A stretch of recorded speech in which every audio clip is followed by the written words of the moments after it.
네, 인사드리겠습니다. 안녕하세요. 네, 함께 시편 19편 말씀을 같이 보시겠습니다. 구약성경 시편 19편 1절부터 6절입니다. 저는 오늘 이 시편 19편 1절부터 6절 말씀을 통해서 하나님의 말씀, 하늘이라는 주제로 말씀을 드리려고 합니다. 하나님의 말씀, 하늘. 시편 19편이고요. 1절부터 6절입니다. 길지 않으니까요. 먼저 말씀을 읽고 같이 말씀에 대해서 생각해 보기를 원합니다. 네, 읽겠습니다. 다윗의 시 인도자를 따라 부르는 노래. 하늘이 하나님의 영광을 선포하고 군장이 그의 손으로 하신 일을 나타내는도다. 날은 날에게 말하고 밤은 밤에게 지식을 전하니 언어도 없고 말씀도 없으며 들리는 소리도 없으나 그의 소리가 온 땅에 통하고 그의 말씀이 세상 끝까지 이르도다. 하나님의 해를 위하여 하늘에 장막을 베푸셨도다. 해는 그의 신방에서 나오는 신랑과 같고 그의 길을 달리기 기뻐하는 장사 같아서 하늘 위끝에서 나와서 하늘 저끝까지 운행하며 그의 열기에서 피할 자가 없도다.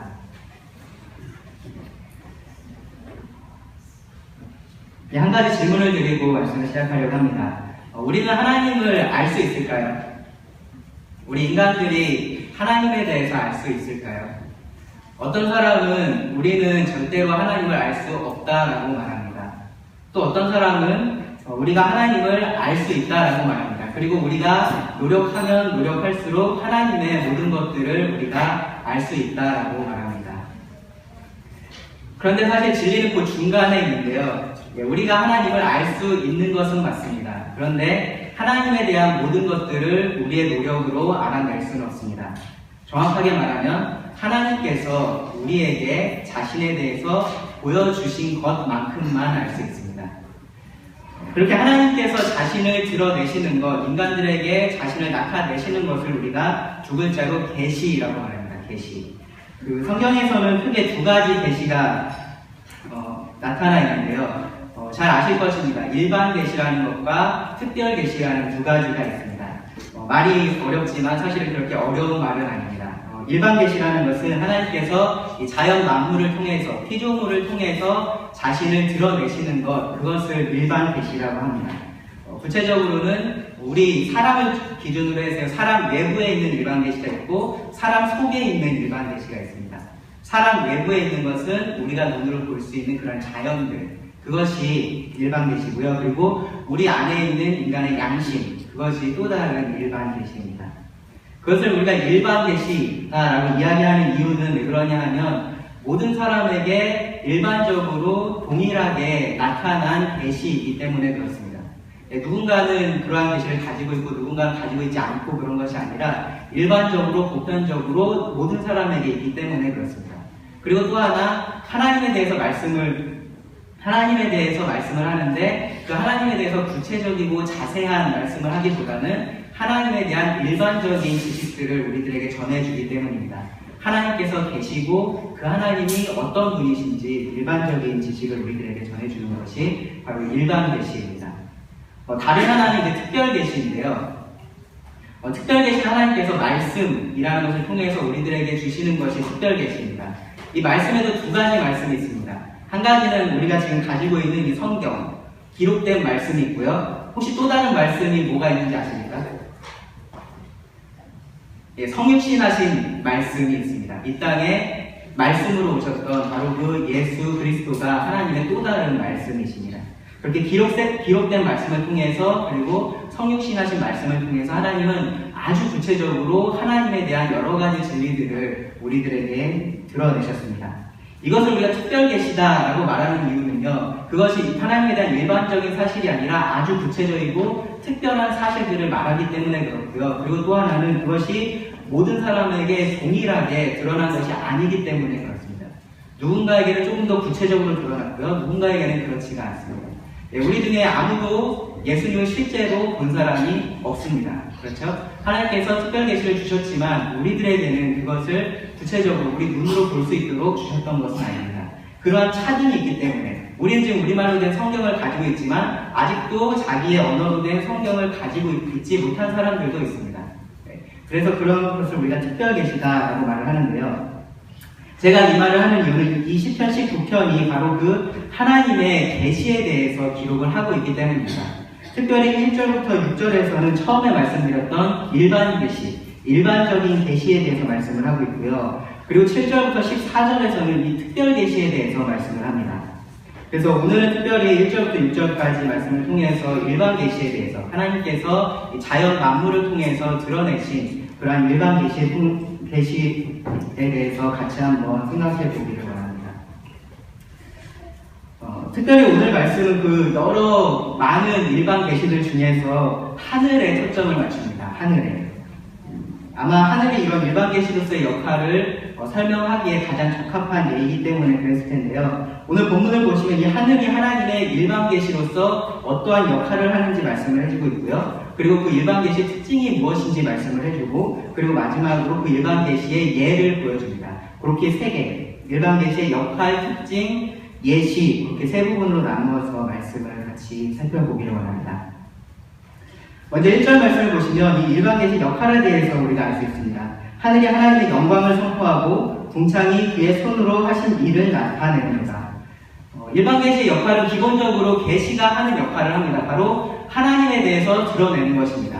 하나님이 있다라는 것, 그리고 그 하나님이 어떠한 분이시라는 것을 일반 계시는 드러냅니다. 여기 말씀에는 특별히 하늘, 그리고 궁창이라는 표현을 사용을 했는데요.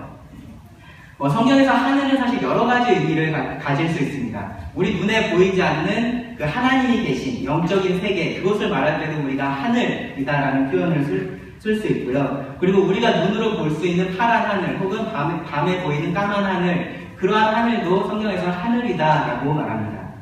혹은 그것보다 조금 더 확장된 의미에서 우리가 볼 수는 없지만 그 너머에 있는, 혹은 그 위에 있는 우주, 모든 우주를 말할 때도 하늘이다라고 말합니다.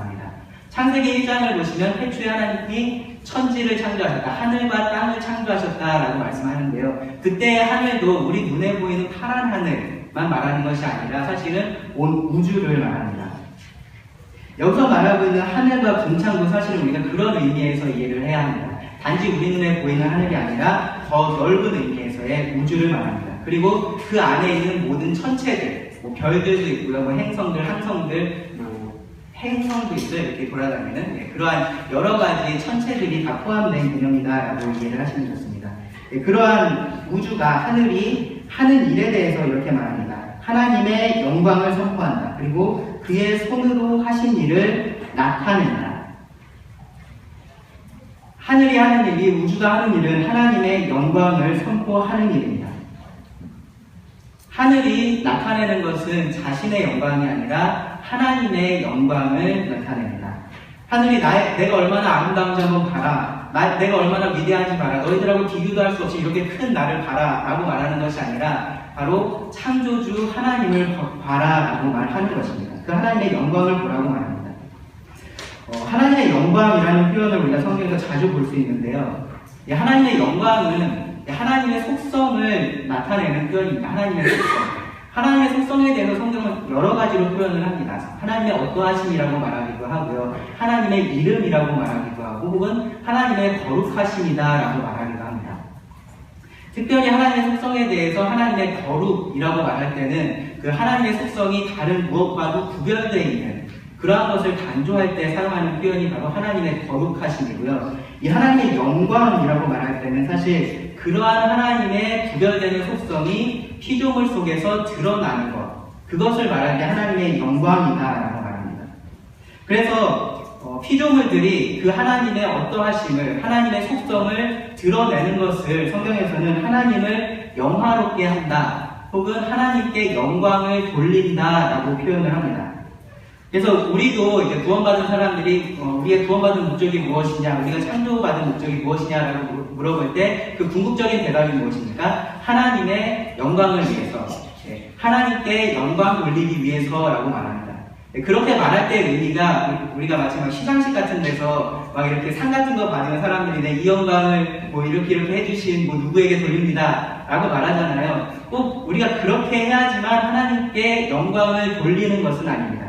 방금 전에 말씀드렸던 것처럼 그 하나님의 속성을, 하나님의 어떠하심을 우리가 올바르게 우리의 모습을 통해서, 우리의 삶을 통해서, 우리의 말을 통해서 그것을 드러낸다면 그것이 곧 하나님께 영광을 돌리는 일입니다.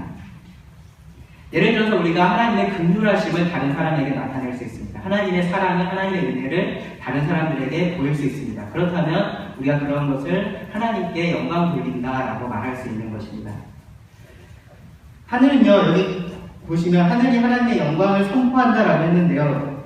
여기 사용된 시제는 사실 현재 시제입니다. 계속해서 그렇게 한다라는 것입니다. 하늘은 계속해서 하나님이 계시고 그 하나님이 어떤 분이신지 우리들에게 알려줍니다. 어떻게 그렇게 하냐면 그 뒤에 말씀에서는 그의 손으로 하신 일을 나타낸다. 하나님의 손으로 하신 일을 나타냄으로써 그렇게 합니다. 우리가 시편 8편에서 말씀을 기억하실 텐데요. 그때도 어떤 표현이 있었냐면 주의 손가락으로 만드신 하늘이다 라는 표현이 있었습니다. 주의 손가락으로 만드신, 여기서는 주의 손으로 하신 일. 하나님께서 이 세상을 어떻게 창조하셨죠? 손으로 막 이렇게 창조하셨나요? 그렇지 않죠. 말씀으로 창조하셨습니다. 여기 성경에 오류가 지금 분명한 잘못된 말씀이 여기 있는 건가요? 네, 그렇진 않습니다. 분명히 시적인 표현이고요. 하나님께서 손으로 하셨다라는 것, 하나님의 손, 하나님의 능력입니다. 하나님께서 그 능력으로 또 직접 손으로 하셨다라는 것, 말씀으로 하셨다라는 것보다는 이렇게 손으로 하셨다라고 하면 직접 거기에 관여했다라는 말이 의미가 포함이 되어 있습니다. 그래서 여기 손으로 하셨다라는 것은 하나님의 능력과 하나님의 직접적인 관여가 있었다라는 말입니다. 그렇게 하나님께서 직접 하나님의 능력으로 창조하신 것들을 하늘이 계속해서 드러낸다라는 것입니다. 하늘이 계속해서 그것을 증언한다라는 것입니다. 이것은 저절로 생겨난 것이 아니야. 나는 저절로 생겨난 것이 아니야. 창조주가 나를 만들었다. 나를 만든 존재가 있다라고 계속해서 선포합니다. 우리가 보는 저 하늘의 태양이 그리고 저 달이 수많은 별들이 그렇게 말하고 있다는 것입니다. 우리는요, 무엇을 만들 때 아무런 목적도 없이 그것을 만들지는 않습니다. 하나님께서도요, 이 모든 것을 창조하실 때 분명한 목적을 가지고 만드셨습니다. 그 궁극적인 목적이 무엇이냐 하면 바로 그것을 통해서 하나님 자신을 드러내시고 영광을 얻으시는 것입니다. 골로새서 1장 16절 말씀에 보면 이렇게 말씀합니다. 만물이 그에게서 창조되되 하늘과 땅에서 보이는 것들과 보이지 않는 것들과 혹은 왕권들이나 주권들이나 통치자들이나 권세들이나 천사들을 말합니다. 그 모든 만물이 다 그로 말미암고 그를 위하여 창조되었고 모든 만물이 하나님을 통해서 존재하게 되었습니다. 그리고 그 하나님을 위해서 존재한 것입니다. 하나님께서는 자신의 영광을 위해서 모든 것들을 창조하셨습니다. 우리는요, 잘 그려진 그림을 보면 어떻게 합니까? 정말로 아름다운 그림을 보면 우리가 뭐라고 합니까? 일단은 그 그림의 아름다움에 대해서 감탄을 하겠죠. 아, 정말 아름답다 라고 감탄을 합니다. 그런데 거기에 꼭 어떻게 말하냐면은 누가 그렸대? 진짜 잘 그렸네 라고 말합니다. 자연스럽게 그렇습니다. 우리는 아름다운 것, 위대한 것을 보면 그 뒤에 무언가가 있을 것이라고 생각을 합니다. 그 아름다움을 만들어낸 사람이 있다는 것을 우리는 자연스럽게 압니다. 그래서 궁극적으로는 사실 그 그림을 칭송하기보다 결과적으로는 그 그림을 그린 사람, 그 사람에 대해서 우리가 그 사람을 칭송하게 됩니다. 사실 자연이 하고 있는 것도 그것과 굉장히 비슷합니다. 자연은 정말로 아름답습니다. 위대합니다. 장엄합니다. 놀랍습니다. 그런데 결과적으로 그 자연이 하고 있는 것, 그것은 무엇이냐 하면 그의 창조주인 하나님을 드러내는 것입니다. 사실 저는 계속 제가 자연이라는 표현을 썼는데요. 이 우리말의 자연이라는 말은 사실 그렇게 좋은 말은 아닙니다. 왜 그러냐면 그 말 자체에 스스로 생겨났다라는 의미가 들어있잖아요. 자연이라는 말 자체에. 근데 절대로 그렇지 않습니다. 사실은 우리가 그 모든 것들이 저절로 생겨났다라고 믿고 싶은 것이지 정말로 그 모든 것들이 저절로 생겨난 것은 아닙니다. 그 모든 것들이 말하고 있는 것은 그들을 만든 창조주가 있다라는 것입니다. 그들 스스로가 그렇게 말하고 있습니다. 그리고 그 창조주가 어떤 분인지 말하고 있습니다. 그렇게 해서 그 자연을 보는 우리가, 그 피조물을 보는 우리가 그 창조주 하나님을 찾게 만드는 것, 그것이 바로 이 자연 만물, 하나님께서 만드신 모든 창조물, 피조물들의 목적입니다. 과거에 비교해보면요, 사실 우리는 지금 과학기술이 더 많이 발달해서 예전의 사람들보다 더 많은 하늘을 보고 있습니다. 그렇습니까? 예전의 사람들은 자기가 살고 있는 그곳의 하늘밖에 볼 수 없었어요. 근데 우리는 그곳의 하늘뿐만 아니라 다른 하늘들도 볼 수 있죠. 망원경이 발달해서 우리는 정말로 많은 하늘들을 볼 수 있습니다. 우주에 대해서 더 많은 지식을 가지고 있습니다. 그 말은 무슨 말이냐면 과거의 사람들보다 우리는 더 많은 그들의 선포를 듣고 있다라는 말입니다. 그들이 더 많이 더 크게 하나님에 대해서 말하고 있는 것을 우리가 듣고 있다라는 말입니다. 과학자들은 그러한 것들을 우연과 시간으로 설명을 하려고 합니다. 우연과 시간이 아니면 그들은 그들이 발견해낸 그 모든 것들을 설명할 수가 없다라고 말합니다. 이 피조물들이 하는 말을 들으려고 하지 않는 것입니다. 이 하나님께서 만드신 피조물들이 하는 말을 들으려고 하지 않기 때문에 이것이 우연과 시간이다라고 말하는 것입니다. 그들 마음속에서 나오는 그 양심의 소리를 들으려고 하지 않기 때문에 그렇습니다. 듣고 싶어 하지 않기 때문에 그렇게 말합니다.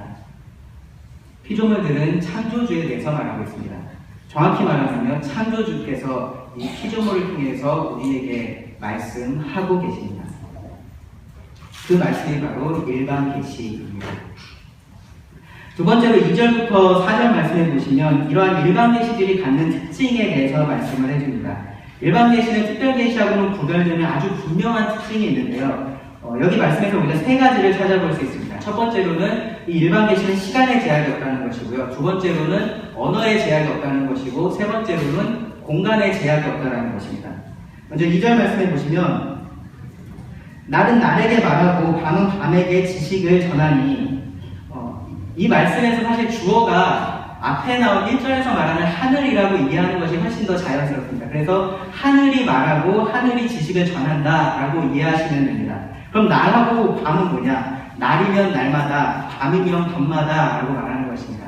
하늘은 날이면 날마다 말하고 있고 밤이면 밤마다 우리들에게 지식을 전해주고 있다라는 것이 2절의 말씀입니다. 여기 말한다라는 것도 굉장히 좀 주목할 만한 표현인데요. 원래는 어떨 때 사용된 표현이냐 하면 샘에서 물이 터져 나온다라고 할 때 사용하는 표현입니다. 샘에서 물이 터져 나온다.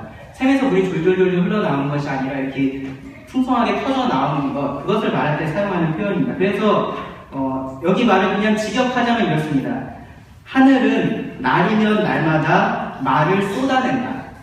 하늘은 날이면 날마다 계속해서 말을 쏟아내고 있다. 작은 소리로 겨우 들리게 말하는 것이 아니고요. 말하다가 잠깐 끊고 그러는 것이 아니라 계속해서 그 말을 쏟아내는 것입니다.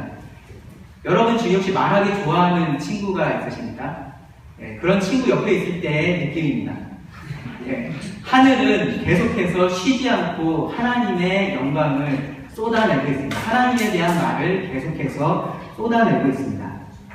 특별히 낮에는 어떠한 것이 그렇게 할까요? 태양이 그렇게 합니다. 태양이. 그래서 우리가 뒤에 4절부터 6절에서 이 태양에 대해서 조금 더 살펴보게 될 것이고요. 두 번째로 밤이면 밤마다 지식을 전한다라고 말합니다. 밤이면 밤마다 지식을 전한다. 하나님에 대한 지식을 드러내는 것인데요. 낮에는 하늘을 보면 마치 태양밖에 없는 것 같아요. 그렇죠? 태양이 아주 주도적인 천체가 되기 때문에 다른 어떤 것도 보이지가 않습니다. 그런데 그 태양이 지고 나면 그제서야 달이 보이고 별이 보이고 그 하늘에 수많은 것들이 우리 눈에 들어옵니다. 그 별들을 보면요, 다 같은 별들 같지만 사실은 그렇지 않습니다. 그 별들의 크기가 다르고요, 그 별들이 내는 빛의 밝기가 다릅니다. 밝기만 다른 것이 아니라 색깔도 다릅니다. 그 별과 우리 지구 사이의 거리도 다 다릅니다. 심지어 어떤 별들은 지금 존재하지도 않는데 실제로는 우리한테 지금 보이고 있는 별들도 있습니다. 그 모든 것들이 합쳐져서 우리가 밤하늘을 올려다보면 정말로 아름답고 정말로 장엄한 광경을 볼 수 있습니다. 물론 도시에 사시는 분들은 그런 장면들을 놓치시죠. 그래서 그런 것들을 보러 우리가 좋은 데로 가곤 하는데요. 그러한 모습들이 사실은 옛날부터 이 사람들을 매료시켰습니다. 그래서 사람들은 그 별하고 관련된 정말로 수많은 신화들을 만들어내기도 했습니다. 왜냐하면 그것이 너무나 아름답고 너무나 위대하다라고 생각했기 때문입니다. 그 별이 얼마나 많은지 그것도 이 사람들의 관심사였는데요. 옛날 사람들은 몇백 개에서 많게는 3,000개 정도의 별이 하늘에 있다라고 말했습니다. 지금 과학자들이 밝힌 바로는 우리가 그냥 망원경을 쓰지 않고 육안으로 볼 수 있는 별의 개수가 약 4,000개 정도 된다라고 말합니다. 그것이 아니라 우리가 산술적으로 계산을 해보면 이것도 과학자들의 추정인데요. 우리 태양계가 속해 있는 이 은하, 그러한 은하에 약 1,000억 개 정도의 별이 있다라고 합니다. 그리고 그런 은하들이 이 우주에 약 1,000억 개가 있다라고 합니다. 1,000억 감이 오시나요? 저는 전혀 감이 오지 않는데요. 누군가가 이렇게 설명을 했습니다. 1,000억이 그러니까 억이 어느 정도의 숫자인지 여러분들이 지금부터 먹지도 않고 자지도 않고 숫자를 1, 2, 3, 4 세신다라고 하면 1억까지 세시는데 20년이 걸립니다. 1억까지 세시는데 20년이 걸려요. 그거에 1000을 곱하시면 1,000억이 됩니다. 그만큼 큰 숫자입니다. 그 수많은 별들이 지금 하늘에 있다라고 과학자들이 단지 추정을 합니다. 제가 추정이라고 말씀드리는 이유는 계속 변해요. 과학자들도 확실하게 그 답을 알지 못합니다. 우주가 얼마나 큰지 그들이 알 수가 없습니다. 그래서 별의 숫자는 제가 정확하게 말씀드리겠습니다. 셀 수 없이 많습니다. 별의 숫자는 그렇습니다. 우리가 밤하늘의 별들을 바라보면서 지금 단순하게 알 수 있는 것들이 이 정도입니다. 그러한 것들을 저는 솔직히 그런데 그러한 우주에 대한 사진 같은 것들을 보거나 영화 같은 것을 보면 어느 순간에 제가 정말로 아무것도 아닌 것 같은 생각이 들어요.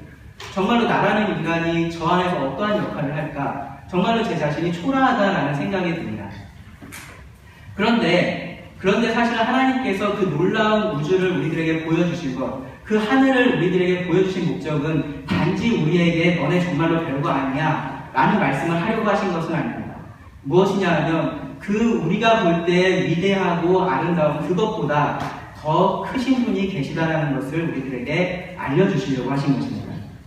이사야 66장 1절과 2절에 보시면 하나님께서 이렇게 말씀하십니다. 여호와께서 이와 같이 말씀하시되 하늘은 나의 보좌요 땅은 나의 발판이니. 하늘이 하나님의 보좌이고 땅이 하나님의 발판이 된다라고 말합니다. 그렇다면 하나님이 얼마나 크신 분이십니까? 물론 상징적인 표현입니다. 너희가 나를 위하여 무슨 집을 지으랴? 내가 안식할 처소가 어디냐? 나 여호와가 말한다. 내 손이 이 모든 것을 지었으므로 그들이 생겼느니라. 우리를 압도하는 이 놀라운 우주조차도 하나님의 창조물입니다. 그 하나님을 드러내고 있습니다. 하늘이 처음 창조되었던 그 6,000년 전부터 지금까지 계속해서 하고 있는 일이 이것입니다. 날이면 날마다, 밤이면 밤마다 계속해서 하늘은 하나님에 대해서 말하고 있습니다. 그 하나님에 대한 지식을 쏟아내고 있습니다. 그렇기 때문에 어느 시대를 살았던 사람이든지 상관없이 이 하나님의 선포를, 이 하나님께서 이 피조물을 통해서 드러내신 선포를 내가 듣지 못했다라고 말할 수 없습니다. 두 번째로 하나님의 일반 계시는요, 언어에 제약이 없습니다. 3절에 보시면 언어도 없고 말씀도 없으며 들리는 소리도 없으나 하늘이 하나님의 영광을 선포한다라고 말했습니다. 증언한다라고 말했습니다. 우리가 무언가를 선포하고 증언하려면 우리에게 무엇이 필요합니까? 말이라는 것이 필요합니다. 언어라는 것이 필요합니다. 그런데 이 하늘은 어떠한 그들의 그러한 증언과 선포에는 어떠한 언어도 없고요, 어떠한 말도 없고요, 우리가 들을 수 있는 어떠한 소리도 없습니다. 이것이 일반 계시가 가지는 또 다른 특징인데요. 이 자연이 하나님에 대해서 말하는 방법은 우리의 언어를 통한 것이 아닙니다. 우리가 알아들을 수 있는 말을 하지 않습니다. 단지 우리에게 보여주고요, 그들의 소리를 우리들에게 들려줍니다. 그렇기 때문에 이 자연이 우리들에게 전해주는 하나님에 대한 선포는 제약이 생기지만 동시에 언어에 대한 제약이 풀리기도 합니다. 무슨 말이냐 하면 이 말이라는 것에 대해서 한번 생각해 보십시오. 말을 통해서 우리가 서로 의사소통을 합니다. 우리에게 있어서 이 말은 정말로 좋은 의사소통 수단입니다. 그런데 우리가 똑같은 말을 하지 않으면 어떻게 됩니까? 아무런 의사소통도 할 수가 없게 됩니다. 그래서 그 미전도 종족에게 가는 그런 선교사들, 그들이 가서 제일 먼저 하는 일이 대부분 무엇이냐 하면 그들의 언어로 성경을 번역하는 일이죠. 그들과 의사소통을 해야 하기 때문에, 말씀을 통해서 의사소통을 해야 하기 때문에. 그러니까 언어라는 것은요, 알고 있는 사람에게는 서로 굉장히 좋은 의사소통이 되지만 모르는 사람에게는 오히려 더 장애물이 되는 것입니다. 그런데 여기 자연은 하나님의 일반 계시는 말 없는 말을 쏟아냅니다. 소리 없는 소리를 우리들에게 들려줍니다. 그렇게 해서 어떤 언어를 사용하고 있든지 그 사람이 그들의 그 자연 만물이 전하는 그 메시지를 듣고 이해할 수 있게 합니다. 언어의 장벽이 없습니다. 그렇기 때문에 누구도 이 하늘이 전하는 메시지에 대해서 내가 그것을 이해할 수 없었다라고 말할 수가 없는 것입니다. 세 번째로 장소의 제약이 없습니다. 공간의 제약이 없습니다. 4절에 보시면 그의 소리가 온 땅에 통하고 그의 말씀이 세상 끝까지 이르도다. 시간의 제약을 받지도 않고 언어의 제약을 받지도 않습니다. 그리고 장소의 제약도 없습니다. 그들의 소리가 온 땅에 통한다라고 말합니다. 혹시 땅의 변두리에 사는 사람은 어떨까요? 그 중간에만 크게 들리고 주변에 있는 사람은 거의 들리지 않을까요? 여기 말씀해 보시면 세상 끝까지, 세상 변두리, 모든 끝까지 그 소리가 이른다라고 말씀합니다. 땅과 바다에는 경계가 있습니다. 그런데 하늘에는 경계가 없습니다. 하나님께서 그렇게 만드셨습니다. 그렇게 해서 이 하늘이 하나님에 대해서 선포할 수 있게 하셨습니다. 아무리 오지에 살아도요, 혹은 외딴 섬에 살아도요, 혹은 정말로 사람이 살 수 없는 곳, 그곳에까지도 사실 하늘은 그곳에 하나님을 선포하고 있습니다. 그렇기 때문에 누구도 내가 사는 곳에서는 아무도 하나님에 대해서 말해주지 않았다라고 말할 수 없습니다. 이러한 일반 계시의 특징을 한마디로 말씀드리면 이렇게 말할 수 있습니다. 보편성, 일반성입니다. 모두가 똑같은 하늘을 보는 것은 아니지만 누구나 그 하늘이 전하는 그 메시지를 들을 수 있습니다. 그것을 누구도 놓칠 수 없습니다. 그래서 스펄전이라는 설교가는요, 이렇게 일반 계시에 대해서 말했습니다. 해, 달, 그리고 별들은 순회하는 하나님의 설교자들입니다. 그들은 하나님을 경외하는 자들에게 확신을 주는 사도들이며 우상을 섬기는 자들을 죄 있다라고 하는 재판관들이기도 하다. 하늘이, 하나님의 그런 피조물들이 그러한 역할을 합니다. 왜냐하면 하나님께서 그것들을 통해서 자신을 드러내시기 때문입니다. 그래서 이러한 자연 피조물들을 우리가 다른 의미에서 하나님의 말씀이다라고 말할 수 있습니다. 그래서 제가 오늘 설교의 제목을 하나님의 말씀, 하늘이라고 붙인 건데요. 우리는 성경을 통해서 하나님을 알게 되는 것처럼 사실은 이러한 자연 만물을 보면서, 하늘을 보면서 그러한 것들을 알 수 있습니다. 산을 보면서, 나무를 보면서, 들을 보면서, 바다를 보면서 우리는 이 하나님에 대해서 알 수 있습니다. 그들이 하나님에 대해서 말하기 때문입니다. 물론 하나님에 대한 구체적인 지식, 특별히 우리의 구원과 관련된 그러한 구체적인 지식들은 이 하나님의 말씀을 통해서만, 기록된 말씀을 통해서만 우리가 알 수 있습니다. 하지만 하나님께서 우리들에게 주신 이 일반 계시로 우리는 하나님이 계시다라는 것을 알 수 있고요. 그분에 대한 일반적인 속성들, 그분의 능력을 우리가 볼 수 있습니다. 세 번째로 이 일반 계시의 예시인데요.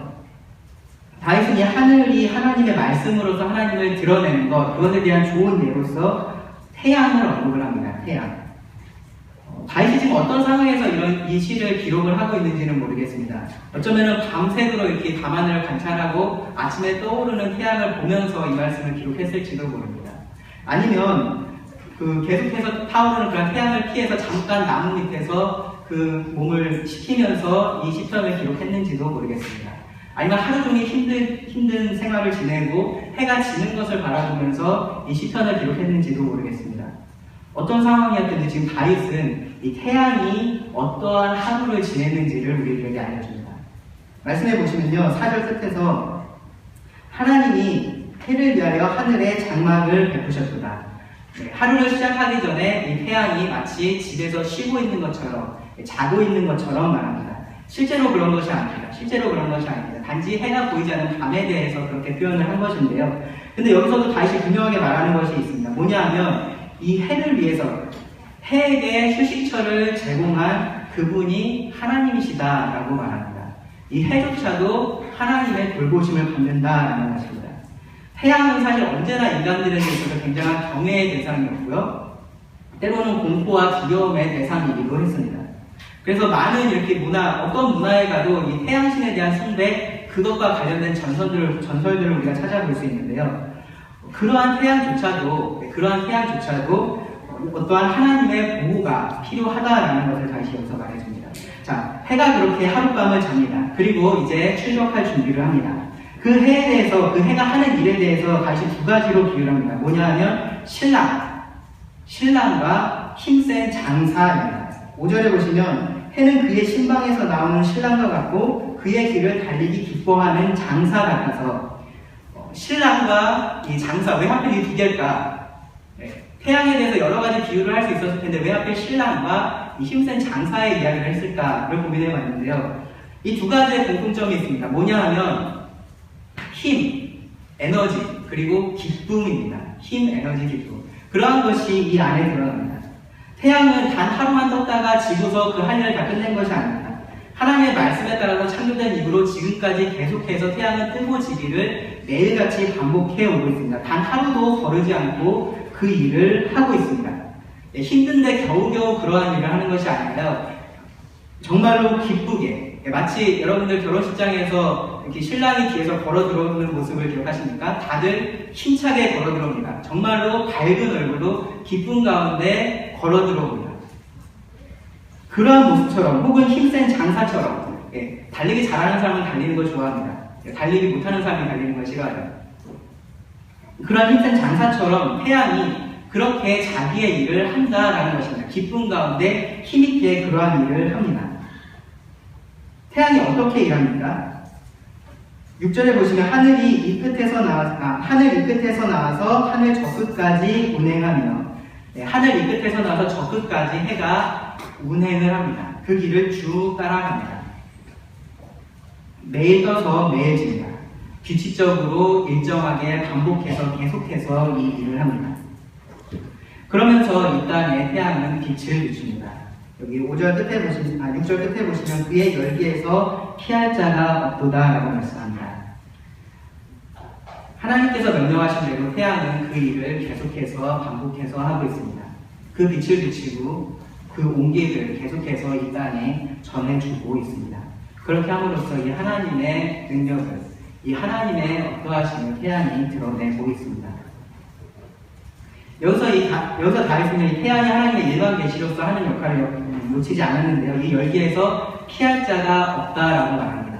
누구도 태양이 하는 이 하나님의 사역, 이 하나님의 일에서 피할 수 없습니다. 누구도 태양의 열기를 피할 수 없습니다.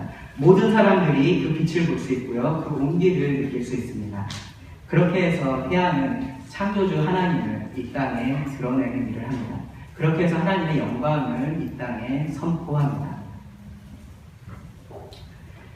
오늘 1절부터 6절까지의 말씀을 통해서 저는 일반 계시에 대해서 말씀을 드렸습니다. 특별히 하늘과 관련된 일반 계시의 말씀을 드렸습니다.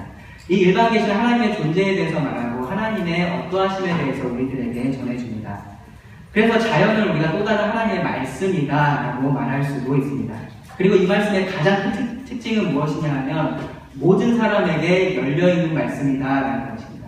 모든 사람에게 열려있는 말씀, 누구나 읽을 수 있는, 누구나 볼 수 있는 말씀이 바로 이 일반 계시입니다. 어느 시대에 살았든지, 어느 언어를 사용하든지, 어느 장소에 살았든지 상관없습니다. 누구나 이 하나님의 말씀을 읽을 수 있습니다. 그들은 끊임없이 계속해서 하나님에 대해서 말하고 있기 때문입니다. 그래서 성경은요, 로마서 1장 18절에서 20절에서 이렇게 말씀을 합니다. 하나님의 진노가 불의로 진리를 막는 사람들의 모든 경건하지 않음과 불의에 대하여 하늘로서부터 나타나나니 이는 하나님을 알만한 것이 그들 속에 보이니라. 하나님께서 이를 그들에게 보이셨느니라. 창세로부터 그의 보이지 아니하는 것들 곧 그의 영원하신 능력과 신성이 그가 만드신 만물에 분명히 보여 알려졌나니 그러므로 그들이 핑계하지 못할지니라. 누구도 이 하나님의 계시 앞에서 내가 하나님을 몰랐다, 내가 하나님을 알 수 없었다 라고 말할 수 없습니다. 누구도 핑계할 수 없습니다. 이 하나님의 말씀의 피조물을 보면서 사람들은 크게 두 가지 잘못된 길을 갔습니다. 첫 번째로는 어떠한 길을 갔냐 하면 그 피조물 자체를 예배하는 것이었습니다. 그 피조물 자체가 너무 아름답고 그것이 너무 위대해 보여서 그 피조물을 예배한 것입니다. 그것을 경배한 것입니다. 욥은 욥기 31장 26절에서 28절에서 이런 말을 했는데요. 만일 해가 빛남과 같이 달이 밝게 뜬 것을 보고 내 마음이 슬며시 유혹되어 내 손에 입맞추었다면, 여기 손에 입맞추었다라는 표현이 그들을 경배한다, 예배한다라는 표현입니다. 그러니까 내가 그 태양의 밝음, 그 달의 밝음을 보고 내가 그것에 유혹되어서, 그 아름다움에 유혹되어서 내가 그것을 예배했다면, 내가 그것을 숨겼다면 이라는 말입니다. 그렇다면 그것도 재판에 회부할 죄악이니 내가 그리하였으면 위에 계신 하나님을 속이는 것이리라. 욥기는 성경에서 가장 먼저 기록된 책이라고 우리가 알고 있습니다. 이미 그때부터 하나님을 섬기지 않고 다른 이런 피조물을 섬기는 것은 죄악이었던 것입니다. 또 다른 죄악은 무엇이냐 하면 그 피조물을 단지 연구의 대상으로만 삼는 것입니다. 그 피조물이 하고 있는 말에 기울이지 않고 그냥 그것을 연구의 대상으로만 삼는 것, 그것도 우리가 잘못하는 부분입니다. 우리의 올바른 반응은 무엇이냐 하면 그 자연의 위대함을 보면서 그 자연을 만드신 창조주 하나님, 그 하나님을 기억하고 그 하나님 앞에 나오고 그 하나님 앞에 무릎을 꿇는 것입니다. 그 하나님을 예배하는 것입니다. 그 하나님을 찬양하는 것, 그것이 우리가 이 자연 만물을 볼 때 해야 될 일입니다. 여러분들이 밤하늘의 아름다움을 보면서, 여러분들이 낮에 그 태양의 뜨거움을 보면서, 그 열기를 보면서 생각하셔야 할 것, 그것을 만드신 하나님입니다. 그리고 또 하나 제가 여러분들에게 꼭 드리고 싶은 말씀이 있습니다. 뭐냐 하면 이 하늘과 마찬가지로, 이 바다와 마찬가지로, 이 모든 일반 계시들과 마찬가지로 우리들도 하나님의 피조물이다라는 사실입니다. 모든 피조물들이 하나님의 영광을 나타내기 위해서 창조되었습니다. 우리 인간들도 마찬가지입니다. 특별히 하나님은요, 인간을 하나님의 형상을 따라 지으셨습니다. 하나님의 형상을 따라. 어떻게 말할 수 있냐면요, 이 땅에서 그 하나님의 속성, 하나님의 어떠하심을 가장 잘 드러낼 수 있는 피조물이 무엇이냐라고 묻는다면 인간이다라고 말할 수 있다는 것입니다. 왜냐하면 인간만이 하나님의 그러한 형상을 따라서 지음을 받았기 때문입니다. 그런데 무엇이 문제입니까? 우리가 그 하나님을 배반하고 그 하나님의 형상을 잃어버렸다는 것입니다. 완전히 잃어버리진 않았습니다. 여전히 우리는 하나님의 형상을 지니고 있습니다. 하지만 그 하나님의 형상이 올바로 드러나지 않고 있습니다. 그러한 인간들을 위해서 하나님께서 하신 일이 무엇입니까? 인간의 몸을 입고 이 땅에 예수님께서 오셨습니다. 그리고 그 예수님께서 하나님의 형상으로서 온전한 모습을 이 땅에서 보여주셨습니다. 그리고 의인으로서 죄인을 대신해서 십자가에 돌아가셨습니다. 우리들에게 다시 한번 그 하나님의 올바른 형상을 회복할 수 있는 길을 우리들에게 열어주신 것입니다. 그것을 예수님께서 우리들에게 하셨습니다. 이제 그 예수님 안으로 들어온 사람들은요, 누구나 새로운 피조물이 되어서 다시 한번 그 하나님의 올바른 형상을 이 땅에서 드러낼 수 있게 됩니다. 그것이 에베소서 2장 10절의 말씀인데요. 우리는 그의 만드신 바라 그리스도 예수 안에서 선한 일을 위하여 지으심을 받은 자니, 창조에 대한 말씀이 아닙니다. 구원에 대한 말씀입니다. 우리가 구원받은 것을 다시 창조된 것으로 말씀을 하고 있습니다. 우리가 그렇게 해서 다시 한번 하나님의 형상을 회복한 것입니다. 그렇게 해서 이 일을 하나님이 전에 예비하사 우리로 그 가운데서 행하게 하려 하시니라. 다시 한번 하나님께서 목적하신 그 일을 이 땅에서 하는 것입니다. 골로새서 3장 10절 말씀은 이렇게 말씀합니다. 새 사람을 입었으니 이는 자기를 창조하신 이의 형상을 따라, 하나님의 형상을 따라 지식에까지 새롭게 하심을 입은 자니라. 이제 새롭게 우리가 하나님의 형상을 입고요, 이 땅에 그 하나님의 형상을 올바로 나타낼 사람들이 바로 그리스도인들이다라는 말입니다.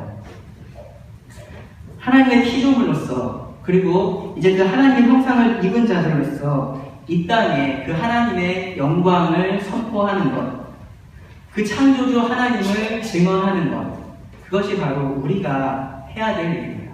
우리가 이 땅에서 해야 될 일입니다. 오늘 이 말씀을 듣고 이 집회가 끝나고 여러분 이 예배당을 나가실 것입니다. 나가면서 하늘을 한번 보시기 바랍니다. 그 하늘에 하나님의 피조물이 열심히 하나님에 대한 하나님의 영광을 선포하고 있을 것입니다. 그 피조물을 보면서 나는 지금 어떻게 하고 있는지 돌아보시기 바랍니다. 내일 아침에 눈을 뜨고 집을 나가시면서 하늘을 보실 것입니다. 거기에 떠오르는 태양을 보실 것입니다. 그 태양을 보면서 이 말씀을 꼭 기억하시기 바랍니다. 나는 하나님의 피조물로서 하나님의 형상을 입은 자로서 지금 그렇게 순종의 삶을 살고 있는지 생각하시고 그런 삶을 사실 수 있기를 바랍니다. 기도하시고 말씀을 주겠습니다.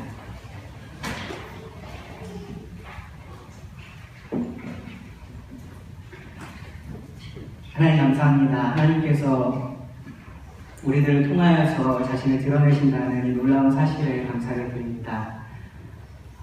참 그러한 일을 제대로 하고 있지 못하는 피조물 중에 하나가 저희 인간들입니다. 그러한 저희들을 하나님께서 그냥 버리지 않으셨고 구원하셔서 다시 한번 그 놀라운 일에 다시 한번 참여하게 하시니 감사를 드립니다. 지금 저희가 하나님의 형상을 입은 자들로서 구원받은 자들로서 이 땅에 그 올바른 하나님의 모습을 바르게 드러내고 하나님께 영광 돌리는 자들이 되도록 저희들을 붙들어 주시고 지혜를 주시기를 원합니다. 그 모든 말씀을 주님께 의지하며 예수님의 이름으로 기도합니다.